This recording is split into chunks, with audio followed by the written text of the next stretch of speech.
بسم الله الرحمن الرحيم يخادعون الله والذين آمنوا وما يخدعون إلا أنفسهم وما يشعرون یخادعون اللہ، دھوکہ دیتے ہیں اللہ تعالی کو، یعنی دھوکہ دینے کی کوشش کرتے ہیں۔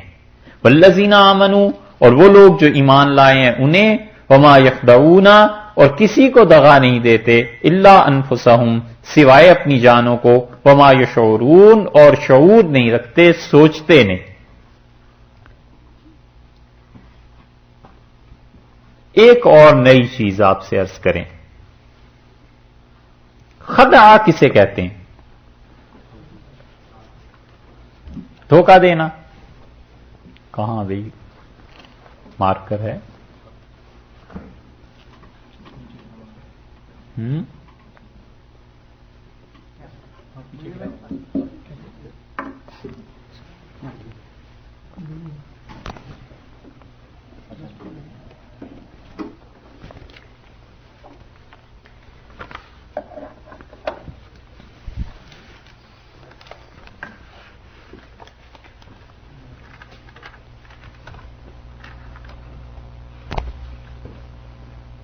یہ زلف یار میں کہیں پاؤں ہی نہ آ جائے۔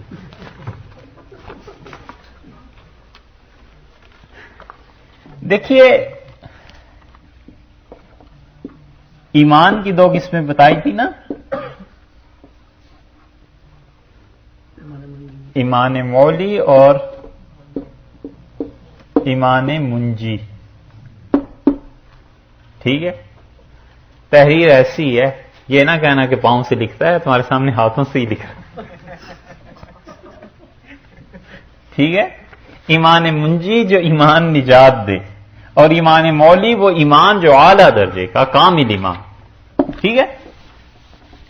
دیکھیے، خدع کسے کہتے ہیں؟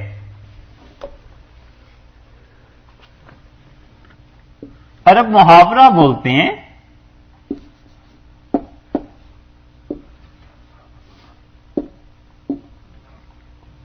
کہ خدع الضب، خدع الضب، ضب گوہ کو کہتے ہیں۔ گوہ سمجھتے ہیں آپ؟ ایک چھوٹا سا جانور ہوتا ہے اور اس کی گرفت بڑی زبردست ہوتی، اس کو پرانے زمانے میں، آپ کو تو نہیں پتا ہوگا، ڈاکو جو ہوتے تھے نا، قلعے پہ اس کو پھینکتے تھے، اسے کیا کہتے ہیں آپ؟ جو بھی کہتے ہو، کمن، نہیں جانتے، بہرحال جو بھی آپ کہتے ہو، خدع الضب گو، گو کو کیا ہوا؟ اپنے بل میں گھس گئی۔ خدع اس معنی میں اصل میں استعمال ہوتا ہے کہ وہ دیتی ہے دھوکہ۔ اس کے گھر کو کیا کہتے ہیں؟ بل تو اصل میں چڑیا کے گھر کو گھونسلہ کہتے ہیں نا، اور مرغی کے گھر کو ڈربا کہتے ہیں، اور انسانوں کے گھر کو انسان کہتے ہیں، مکان کہتے ہیں، اور سانپ کے گھر کو بمبی کہتے ہیں، یہی نا؟ اس کے گھر کو پتہ نہیں کیا کہتے ہوں گے۔ گھوڑے کے گھر کو سبل کہتے ہیں، اور گدھے کے گھر کو طویلا۔ ہاں ہاں، یہ اردو ہی ہے بھائی۔ نہیں، انسان کے بچے کو کیا کہتے ہیں؟ بچہ۔ اور چڑیا کے بچے کو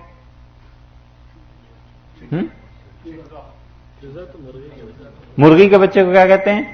چوزا۔ چلو ٹھیک ہے۔ اور کوئی جانور اس کے بچے کو کیا کہیں گے؟ گائے کے بچے کو کیا کہتے ہیں؟ بچڑا۔ اور الو کے بچے کو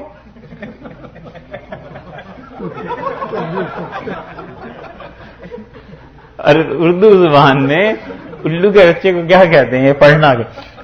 اچھا خیر صاحب، خدا ببو گو اپنے بل میں گھس گئی. یہ بچھو جو ہے نا، اس کے متعلق عرب بات کرتے تھے اور کہتے تھے کہ الاقرب، بچھو جو ہے، بواب الضب، بواب.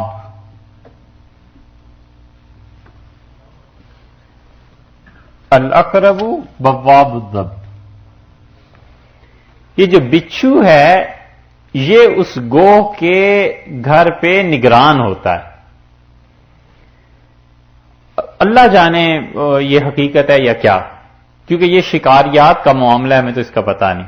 لیکن لغت میں یہ آتا ہے کہ بچھو جو ہے یہ اس کے گھر میں بل میں گھس کے بیٹھ جاتا ہے، اور شکاری جب ہاتھ ڈالتا ہے اس گو کو پکڑنے کے لیے تو وہ اسے کاٹ لیتا ہے. تو یہ ہوتا ہے دھوکہ بنیادی طور پر. ٹھیک ہے، تو خدعہ کا مطلب ہوا دھوکہ دینا. یہ یخادعون جو پڑھ رہے ہیں، اس ایک لفظ کی تشریح ہم آپ سے عرض کر رہے ہیں کہ خدعہ یوں بنا کہ بچھو کیا کرتا ہے؟ دھوکہ دیتا ہے، شکاری اس سے دھوکہ کھا جاتا ہے. اسی لیے جب محاورہ بولتے ہیں تو کہتے ہیں کوئی آدمی کیا ہے؟ اخدع من الضب. یہ آدمی گو سے زیادہ دھوکہ دینے والا ہے. جانوروں سے جو تشبیہات بنائی جاتی ہیں اس طرح وہ کہتے ہیں کہ اخدع من الضب، فلاں آدمی جو ہے وہ اس گو سے زیادہ دھوکہ دینے والا ہے، ایسا دھوکے باز ہے. اچھا، طریق خادع،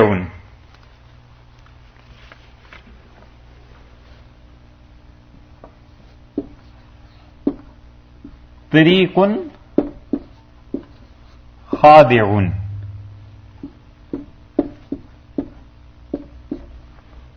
ایسا راستہ جو ٹیڑھا میڑھا جس میں دھوکہ ہو جائے آدمی کو.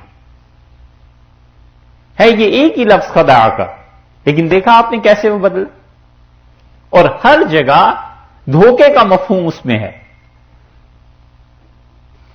کہ طریق، راستہ ایسا ہے جس میں دھوکہ ہو جائے. اور کہتے ہیں خدع الریق،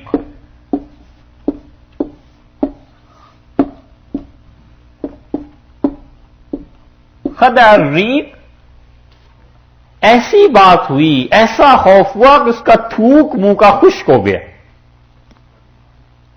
پریشانی، کوئی خوف طاری ہو نا تو منہ میں خشک ہو جاتا ہے، منہ اندر سے تھوک خشک ہو گیا. اس میں بھی ایک طرح کا دھوکہ ہی ہوتا ہے. اور اخدعین، اخدعان، الاخدعان، اخدعان، آپ نے کسی آدمی کو غصے میں دیکھا ہو تو گردن کی یہ دونوں رگیں پھول جاتی ہیں.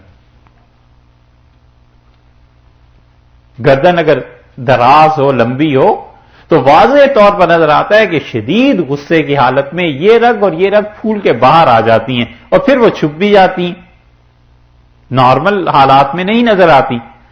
انہیں بھی اخدعان عرب اس لیے کہتے ہیں کہ وہ دھوکے کی چیز ہے کہ باہر آ گئی پھر ختم ہو گئی.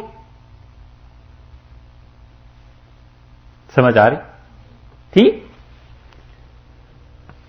حدیث میں بھی آیا ہے، رسول اللہ صلی اللہ علیہ وسلم نے فرمایا کہ بین یدی الساعۃ سنون خداعۃ. رسول اللہ صلی اللہ علیہ وسلم نے قیامت سے پہلے، دجال کے آنے سے پہلے سنون، کچھ سنین آئیں گے، کچھ سال ایسے آئیں گے جو خدا کا مطلب ارشاد فرمایا یہ تھا کہ وہ بہت زیادہ دھوکے دینے والے ہوں گے. وہ سال بارشیں ہوں گی یا تو مراد یہ ہے خوب، اور اگے گا کچھ نہیں تو آدمی دھوکے میں رہے گا، اور یا پھر مراد یہ ہے کہ ایسے سال ہوں گے جس میں بارشیں ہی نہیں ہوں گی. اور لوگوں کے پاس پیسہ زیادہ ہو جائے گا. جو کچھ بھی مراد ہو، محدثین نے دونوں طرح سے اسے لکھا ہے، لیکن ایک لفظ یہ بتانا ہے خدا کا کہ دھوکہ دینا، یہ ہے وہ اصل. گوہ دھوکہ دیتی ہے نا، بچھو بیٹھا ہوا ہوتا ہے، آدمی کی یہ گردن کی رگیں پھول جاتی ہیں جب غصہ آتا ہے. تو یہاں پر یہ لفظ استعمال کیا ہے کہ یخادعون، وہ کیا کرتے ہیں؟ دغا بازی کرتے ہیں، دھوکہ دینے کی کوشش کرتے ہیں، دھوکہ دیتے ہیں اللہ کو. اللہ تعالی کو تو دھوکہ دیا نہیں جا سکتا. تو اس لیے بعض مفسرین کہتے ہیں، نصفی رحمت اللہ علیہ نے بھی اس کو نقل کیا ہے کہ یخادعون اللہ یعنی یخادعون رسول اللہ، کہ وہ رسول اللہ صلی اللہ علیہ وسلم کو دھوکہ دینے کی کوشش کرتے ہیں. مفردات میں علامہ راغب اصفہانی نے اگرچہ اس پہ تنقید کی ہے، وہ علم میں ہے، مگر کچھ لوگ اسی طرف گئے ہیں کہ وہ رسول اللہ صلی اللہ علیہ وسلم کو دھوکہ دینے کی کوشش کرتے ہیں، تو اللہ نے بجائے اس کے کہ رسول اللہ صلی اللہ علیہ وسلم کی تصریح کرتے اپنی طرف اس دھوکے کو منسوب کیا کہ انہیں دھوکہ دینا تو مجھے ہی دھوکہ دینا. یہ ان کی عزت، شرف اور ان کی شان اور تعظیم کے لیے اللہ نے اپنی طرف منسوب کر دیا کہ جو کچھ تم ان سے کر رہے ہو وہ ان سے نہیں، وہ مجھ سے ہی کر رہے. اور یہ قرآن پاک میں کئی جگہ آیا ہے. اللہ تعالیٰ نے فرمایا وہ لوگ جنہوں نے رسول اللہ صلی اللہ علیہ وسلم کے دست مبارک پہ بیعت کی، انما یبایعون اللہ، انہوں نے اللہ کے ہاتھ پہ بیعت کی.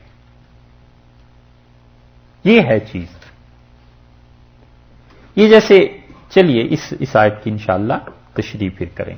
الفاظ ہیں پورے قرآن پاک میں جہاں تک ہم نے گنا ہے ہمارا خیال ہے 1756-58 الفاظ بنتے تھے، لیکن کچھ اور چیزیں بھی ملا کے بہرحال 17 اور 1800 کے درمیان الفاظ ہیں جو ہم نے لکھے کہ یہ اگر آدمی کو آتے ہوں نا اور سمجھے ہوئے ہوں تو پھر قرآن پاک کا ترجمہ تشریح بہت سی چیزیں آسان ہو جاتی. ایک آج ہم نے پڑھ لیا، صحیح ہے. ایسے کئی ایک الفاظ آئیں گے انشاءاللہ اور ہم آپ کو یوں ہی تشریح کر کے بتا دیں گے، مگر 1700 سے 1800 الفاظ ایسے ہیں جی کہ وہ اگر آتے ہوں تو وہ پورے قرآن پاک کا ترجمہ اور یہ چیزیں بہت آسان ہو جاتی ہیں. ٹھیک ہے صاحب، تو انشاءاللہ اس کو آئندہ کل کر لیں. بسم اللہ الرحمن الرحیم.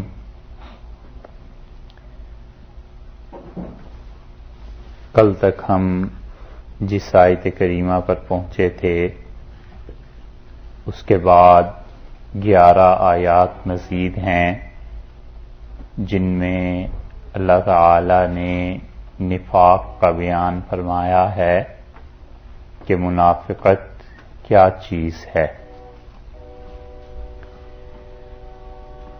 وہ جو نفاق کی تعریف شرعن ہے اور جو لغت کے اعتبار سے ہے اس میں کچھ خاص فرق نہیں، اور مناسب یہ بھی معلوم ہوتا ہے کہ لغوی اعتبار سے، لغت اور ڈکشنری کے اعتبار سے منافقت کیا چیز ہے، نفاق کیا ہے، اس کو بھی ذرا سا آپ کے سامنے لکھ دیں تو اس سے بات اور واضح ہو جائے گی. یہ جو لفظ ہے نفاق کا، اصل میں یہ لفظ بنا ہے نافقاء الجربو. عرب اس لفظ کو استعمال کرتے ہیں اور یہ جو جنگلی چوہا ہوتا ہے اس کے لیے استعمال کیا جاتا ہے. نافقاء الیربو کو دیکھیے آپ اور اسے یوں لکھیں گے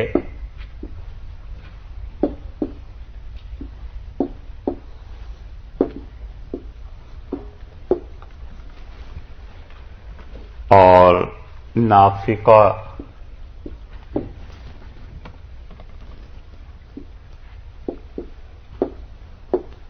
نافقہ الیربوع جو ہے جنگلی چوہیا جو ہوتی ہے اس کے بل کو کہتے ہیں، اور اس بل کے دو منہ ہوتے ہیں، ایک طرف سے وہ داخل ہوتی ہے اور دوسری طرف سے وہ نکل جاتی ہے۔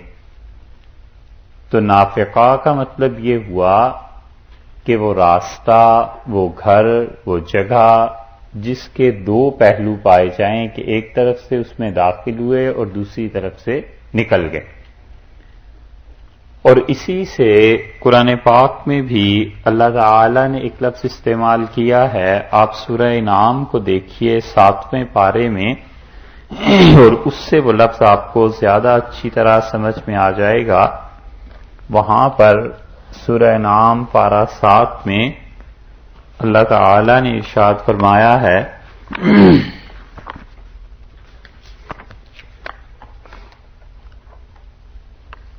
آیت نمبر 35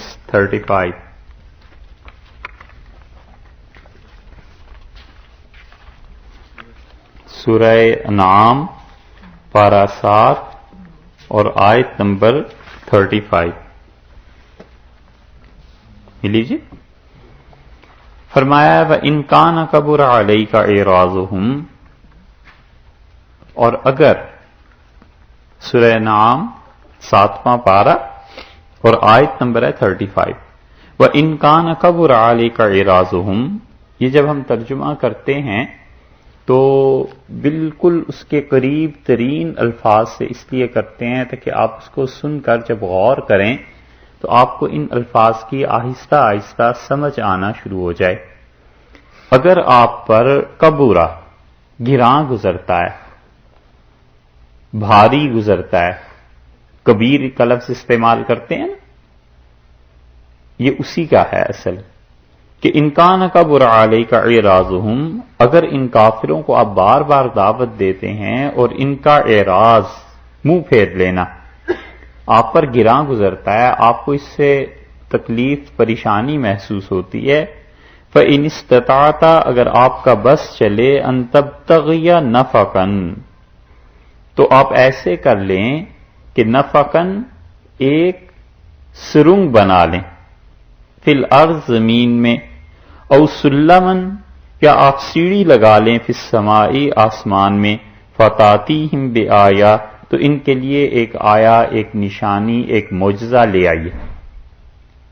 وہ ہر وقت یہی کہتے تھے کہ اگر آپ سچے ہیں تو معجزہ دکھاؤ، سچے ہو تو معجزہ دکھاؤ۔ اور شاید حضرت صلی اللہ علیہ وسلم کی طبیعت مبارکہ میں آیا ہوگا کہ انہیں کوئی نہ کوئی معجزہ دکھا دینا چاہیے۔ تو تربیت ہے یہ اللہ کا رب ہونا صرف ہمارے آپ کے لیے ہی نہیں، انبیاء علیہ الصلوۃ والسلام کے لیے بھی ہے کہ نبی کریم صلی اللہ علیہ وسلم باوجود اس عظمت شان اور اس رفعت کے اور ہر طرح سے معصوم ہونے کے، پھر بھی اللہ تعالی نے تربیت کی بات فرمائی کہ اگر آپ چاہتے ہیں نا کہ کوئی معجزہ انہیں دکھائیں جس سے کہ آپ کو ماننے لگیں، تو آپ ایسے کیجئے کہ نفقاً فی الارض، زمین میں سرنگ بنا لیجئے۔ اسے نفق کیوں کہا سرنگ کو؟ اس لیے کہ سرنگ کے بھی آپ نے غور کیا ہو تو دو راستے ہوتے ہیں، ٹھیک ہے؟ منافق کو منافق اسی لیے کہتے ہیں کہ اس کی شخصیت بھی ڈبل سٹینڈرڈ کی ہوتی ہے۔ او سلمن فی السماء فتاتیہم بآیہ، یا آپ سیڑھی لگا لیجئے آسمان میں اور ان کو کوئی معجزہ لا کے دکھائیے، ولو شاء اللہ لجمعہم علی الہدی، اور اللہ اگر چاہتا تو ان سب کو ہدایت پر جمع کر دیتا، فلا تکونن من الجاہلین، آپ نادانوں میں سے مت ہوں۔ تو نفقن کا جو لفظ ارشاد فرمایا ہے، اصل میں تو یہ بتانا تھا آپ کو کہ دیکھیے اللہ تعالی نے نفقن کا لفظ ارشاد فرمایا تو مراد سرنگ ہے، اور سرنگ میں بھی دو منہ ہوا کرتے ہیں۔ اسی سے ایک اور لفظ بھی بنا ہے، اور وہ لفظ ہے نفق الشیء۔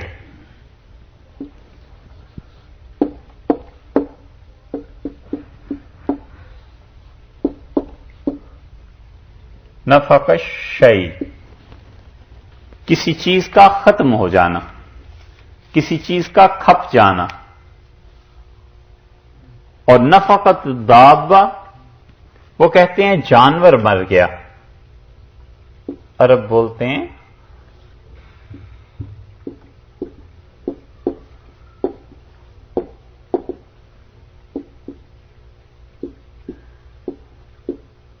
نفقت الدابہ، جانور مر گیا، کھپ گیا، انفاق اسی سے بنا ہے، مما رزقناہم ینفقون، اور جو ہم انہیں دیتے ہیں اس میں سے وہ انفاق کرتے ہیں، خرچ کرتے ہیں۔ تو جب آدمی اپنا مال خرچ کرتا ہے تو وہ بھی کھپ جاتا ہے، ختم ہو جاتا ہے، مٹ جاتا ہے نا۔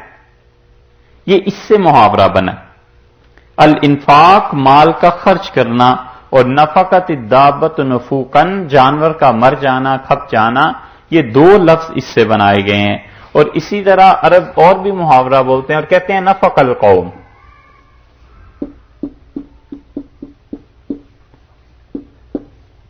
نفق القوم، نفق القوم کا مطلب یہ ہے کہ بازار جو تھا وہ پر رونق ہو گیا۔ جب رونق آئی بازار میں، لوگ خریداری کے لیے آئے تو چیزیں ختم ہو گئیں۔ اصل میں مفہوم یہاں بھی پایا یہی جاتا ہے کہ قوم کے لیے سامان ختم ہو گیا، بازار پر رونق ہو گیا، یعنی چیزیں جو تھیں وہ زیادہ آ گئیں۔ اسی سے محاورہ انہوں نے بنایا ہے کہ نفق البیع، سامان خوب فروخت ہوا۔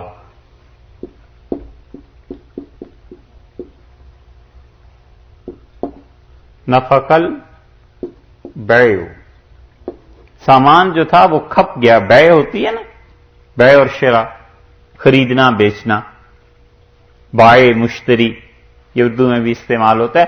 نفق البیع کا مطلب یہ کہ سامان جو تھا، جو خرید و فروخت کے لیے لایا گیا تھا، وہ سب کھپ گیا، ختم ہو گیا۔ تو یہ ہے وہ چیز کہ نفق الشیء، کسی چیز کا ختم ہو جانا، اور جو ہم لوگ بولتے ہیں اور محاورے میں استعمال کرتے ہیں، اس کا بھی مفہوم اور مطلب یہی ہے۔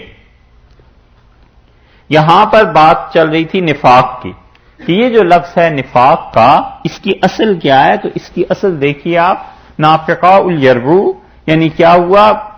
جنگلی چوہیا کا گھر، بل، جس کے دو سرے ہوں، ایک سرا ادھر کو ہے جس سے وہ داخل ہوتی ہے، اور دوسرا سرا ادھر کو ہے جس سے وہ نکل جاتی ہے۔ تو منافق کو منافق اسی لیے کہتے ہیں کہ اس کے بھی دو رخ ہوتے ہیں نا، ایک رخ ادھر کا ہے جو کسی کے سامنے، دوسرا رخ کسی کے سامنے۔ کل کتنے لفظ پڑھے تھے؟ دو پڑھے تھے، تیسرا یہ ہو گیا۔ بس یہ 1800 لفظ پڑھنے انشاءاللہ یہ قرآن پاک جب بھی پورا ہوگا تو کوشش کریں گے اس وقت تک ہو جائے، نہ ہوا تو بعد میں صحیح، مگر یہ 1700-1800 الفاظ کی ویکیبلری اگر آپ کو آ گئی اور آپ کے ذہن میں کچھ بھی رہا تو یہ ترجمہ اور یہ چیزیں پھر آسان ہو جاتی ہیں۔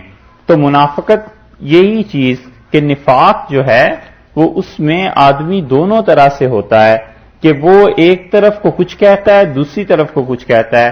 تو یہاں سے بات نفاق کی شروع ہو گئی تھی، اور اللہ تعالی نے یہ بتلایا کہ وَمِن النَّاسِ مَن یقول، اور لوگوں میں سے ایسے بھی ہیں جو یہ کہتے ہیں کہ آمنا باللہ، ہم ایمان لائے اللہ پر، وبالیوم الآخر، اور آخرت کے دن پر، وما ہم بمومنین، اور وہ ایمان والے نہیں ہیں۔ یخادعون اللہ، اس آیت میں ہم نے بلکہ پہلے یہ بتلا دیا تھا شاید کہ آمنا فعل ہے کہ ہم ایمان لائے، اور اللہ تعالی نے سرے سے نفی کر دی کہ یہ مومن ہے ہی نہیں۔ خدا نے یہ نہیں کہا یہ ایمان نہیں لائے، اللہ تعالی نے بالکل مومنوں سے خارج ہی کر دیا، نکال ہی دیا، فرمایا یہ ہرگز مومن ہی نہیں ہے، یعنی شدت کے ساتھ نفی کی گئی ہے۔ ایک یہ ہے کہ کوئی آدمی کہتا ہے کہ میں نے چوری نہیں کی، اور دوسرا کہتا ہے تم نے چوری کی ہے، یہ بھی ایک بات ہے نا۔ اور اگر دوسرا یہ کہے کہ تم تو چور ہو، اس کا مطلب یہ ہے کہ یہ چوری کی یا نہیں کی، حقیقت میں تم چور ہو، تو زیادہ مبالغہ آیا نا کلام میں۔ یہاں دیکھیے تو انہوں نے کہا ہم ایمان لائے اللہ پر اور آخرت کے دن پر، اللہ نے کہا تم سرے سے مومن ہی نہیں ہو، تم ایمان کی بات کرتے ہو، فعل کی، ہم سرے سے تمہیں مومن ماننے کہنے کو تیار نہیں ہیں۔ اور پھر فرمایا یخادعون اللہ، وہ اللہ کو دھوکہ دیتے ہیں، یخادعون عربوں کے ہاں مفاعلہ کے باب سے، کون سا لفظ کس چیپٹر سے بنا ہے، اس کا وزن کیا ہے۔ کبھی آپ عربوں کے ہاں فصاحت لغت جب پڑھیں گے، اور لغت کا بھی وہ حصہ جس کا تعلق فصاحت سے، بلاغت سے، صرف و نحو کی گہری چیزوں سے ہے، تو پھر آپ اس کا پتہ چل جائے گا کہ یہ لفظ کس باب سے آتا ہے۔ تو یخادعون کا لفظ جو ہے وہ ہے مفاعلہ کے باب سے، اور اس کی خاصیت یہ ہے کہ اس میں دونوں طرف سے چیز ہوتی ہے، ایک طرف نہیں۔ وہ اللہ کو دھوکہ دیتے ہیں اور اللہ ان کو دھوکہ دیتا ہے، یہ ہے یخادعون، کہ وہ اللہ کو دھوکہ دیتے ہیں اور ان کے مقابلے میں اللہ ان کو دھوکہ دیتا ہے۔ اب یہ بات آ جائے گی آگے، یخادعون اللہ، وہ اللہ تعالی کو دھوکہ دیتے ہیں۔ آسان تفسیر اس کی یہ کی گئی ہے کہ نبی کریم صلی اللہ علیہ وسلم کو دھوکہ دیتے ہیں، اور اللہ تعالی نے ان کے دھوکے کو اپنی طرف منسوب فرما دیا ہے کہ وہ مجھے دھوکہ دیتے ہیں، یعنی ایسے کرتے ہیں جسے مجھے وہ دھوکہ دے رہے ہیں۔ اور اس تفسیر کو اگر مان لیا جائے، بہت سے مفسرین اس طرف بھی گئے ہیں، تو اس کا مطلب یہ ہوا کہ آپ خود سوچئے، دھوکہ اس کو دیا جاتا ہے جس کو مکمل طور پہ علم نہیں ہوتا۔ کوئی دھوکہ کھاتا ہے نا، اور تو کوئی نہیں کھاتا، تو اللہ تعالیٰ تو کھا نہیں سکتے دھوکہ۔ اور رسول اللہ صلی اللہ علیہ وسلم ان سے یہ منافقین کوئی اپنی بات کہہ دیتے تھے، اور حضرت صلی اللہ علیہ وسلم اسے کبھی کبھی ایسے ہوا ہے، حدیث کی کتابوں میں آیا ہے، آگے سورہ مائدہ میں آیا ہے کہ اس کو کسی حد تک مان لیتے تھے، تسلیم کر لیتے تھے کہ صورتحال گئی ہوگی۔ تو اس کا مطلب یہ ہے کہ حضرت صلی اللہ علیہ وسلم کو ہر چیز کا علم اپنے دور میں بھی نہیں ہوتا تھا۔ تو فرمایا کہ وہ رسول اللہ صلی اللہ علیہ وسلم کو دھوکہ دیتے ہیں تو مجھے دھوکہ دیتے ہیں۔ یہ ایسے ہی جیسے فرمایا انما یبایعون اللہ، جنہوں نے حدیبیہ کے غزوے میں آپ کے دست مبارک پہ بیعت کی ہے، انما یبایعون اللہ، انہوں نے اللہ کے ہاتھ پر بیعت کی۔ حالانکہ بیعت تو رسول اللہ صلی اللہ علیہ وسلم کے ہاتھ پہ ہے۔ اقبال نے کہا ہے نا، ہاتھ ہے اللہ کا، بندہ مومن کا ہاتھ۔ بس وہ بات ہے کہ رسول اللہ صلی اللہ علیہ وسلم کا دست مبارک اللہ نے اپنی طرف نسبت فرمائی ہے کہ گویا وہ میرا ہی ہاتھ۔ اور جو دھوکے کی بات ہے منافقین کی، اس کی تشریح آگے چل کے قرآن پاک میں بھی چند مقامات پہ آئے گی، پھر یہ مسئلہ واضح ہوگا۔ حتیٰ کہ ایک معاملے میں تو رسول اللہ صلی اللہ علیہ وسلم نے ہاتھ کاٹنے کا حکم دے دیا، اور اللہ تعالی نے اس پہ آیات نازل کی ہیں کہ آپ نے یہ جو حکم دیا ہے یہ حکم نہیں دینا چاہیے تھا، اور آپ اللہ سے اس کے لیے معافی مانگی۔ والذین آمنوا، اور وہ دھوکہ دیتے ہیں ایمان والوں کو۔ وما یخدعون الا انفسہم، اور وہ کسی کو دھوکہ نہیں دیتے، کسی کے ساتھ دغا نہیں کرتے، الا انفسہم، مگر اپنی جان کو۔ وہ یہ سمجھتے ہیں کہ دھوکہ دینا بس یہ اچھی بات ہے، انہیں پتہ ہی نہیں چلتا، اور جو ہم چاہیں کرتے رہیں۔ اللہ نے فرمایا ہے کہ وہ اپنی جان کو ہی دھوکہ دے رہے ہیں، اس کا انجام کیا نکلے گا؟ انجام ایسا ہے جیسے پچھلے زمانے میں باٹ ہوتے تھے نا، پتھر کے، مٹی کے، تو مٹی سے چیزیں تلتی تھی۔ تو ایک بچہ چلا گیا اور اس نے کہا کہ چچا فلاں چیز دے دو۔ اس نے تولنے کے لیے ترازو اٹھایا، دکھایا اس کو، پھر اندر چلا گیا۔ بچے کو مٹی کھانے کی عادت تھی، اس نے جو باٹ تھا اسے لے کے کھانا شروع کر دیا، تو اس نے اور دیر لگائی اندر۔ اس نے کہا میرا کیا بچے، جتنا تم کھاؤ گے اپنا ہی نقصان کرو گے، ہمارا کیا۔ تو منافق انسان وہ سمجھتا ہے کہ کسی ایمان والے کو دھوکہ دے کے وہ کچھ کما لے گا، کچھ نہیں ہوتا۔ اور یہ اللہ تعالی نے جو کچھ ارشاد فرمایا ہے یہ بہت بڑی چیز ہے سمجھنے والوں کے لیے۔ اس کے مقابلے میں رسول اللہ صلی اللہ علیہ وسلم نے فرمایا مومن بڑا بھولا بھالا آدمی ہوتا ہے، ایسا سادہ جیسے اونٹ کے ناک میں نکیل پڑی ہوئی ہو کہ اس کا مالک جدھر چلے جائے وہ چل پڑتا ہے۔ اور آپ نے فرمایا مومن انسان وہ تو ایسا گھوڑا ہے جس کی رسی لمبی ہے اور اپنی چراگاہ میں چرتا رہتا ہے، تو جب وہ کہیں باہر نکلنے کی کوشش کرتا ہے تو پھر اس کی رسی کو کھنچ پڑ جاتی ہے۔ مسند احمد میں ایسی روایات آئی۔ اس کا مطلب یہ ہے کہ مومن انسان وہ اپنی زندگی گزار رہا ہوتا ہے اور کہیں اللہ کی کسی حد کو توڑتا ہے نا، جب تو وہ کھنچ پڑتی ہے خدا کی طرف سے، اور کوئی بیماری آ گئی، آفت آ گئی، مصیبت آ گئی، فوراً اللہ کی طرف رجوع کرتا ہے، خدا سے مانگنا شروع کر دیتا ہے۔ اس لیے جو لوگ کہتے ہیں کہ اللہ تعالی مصیبت میں ہی مسلمانوں کو یاد آتا ہے، تو یہ بات ہماری سمجھ میں نہیں آتی۔ ہم کہتے ہیں شکر ہے اللہ اس وقت بھی یاد آتا ہے۔ اگر اس وقت بھی نہ یاد آئے تو پھر تو اور بھی بدتر حالت ہے۔ وہ مصائب وہ تکالیف ہوتی اس لیے، وہ کھینچ پڑتی اس لیے کہ تم ہماری طرف لوٹ آؤ، بس تمہاری رسی اسی حد تک ہے، اس سے آگے تم نہیں جا سکتے، تو کھینچ لیتے ہیں اپنی طرف۔ اور رسول اللہ صلی اللہ علیہ وسلم نے فرمایا لیکن تم اس مومن کی فراست سے ڈرتے رہنا، فَإِنَّهُ يَنظُرُ بِنُورِ اللَّهِ، وہ اللہ کے نور سے دیکھتا ہے، اللہ کی طرف سے جو روشنی اسے ملتی ہے، اس روشنی کے تحت، اس روشنی کے انڈر، اس روشنی کو دیکھ کے وہ اپنے کام کرتا ہے، اسے دھوکہ دینے کی کہیں کوشش نہ کرنا۔ تو اس لیے جو لوگ مومنوں کو دھوکہ دیتے ہیں، نہ صحیح معنی میں مومن ہو کوئی آدمی، تو پھر اس کا انجام بڑا برا ان کے لیے نکلتا ہے۔ اللہ اس دھوکے کو قائم رہنے نہیں دیتا، جیسے نبی کریم صلی اللہ علیہ وسلم کے لیے بھی قائم نہیں رہنے دیا۔ اور ایسے ہیں غبی، ایسے کنزین ہیں کہ اللہ نے فرمایا وما یشعرون، اور ان کو شعور بھی نہیں، سمجھتے بھی نہیں۔ شعر عربی میں کہتے ہیں بال کو، تو جو علم بال کے برابر باریک ہو، اتنا باریک علم، اتنا معمولی علم، اتنا زیادہ سوچنے سے اللہ نے فرمایا انہیں شعور ہی نہیں، انہیں سمجھ ہی نہیں کہ جو دھوکہ ہے اس کے نتیجے میں ہم خود ہی پھنس جائیں گے اور خود ہی ہم پر یہ چیز آ جائے گی۔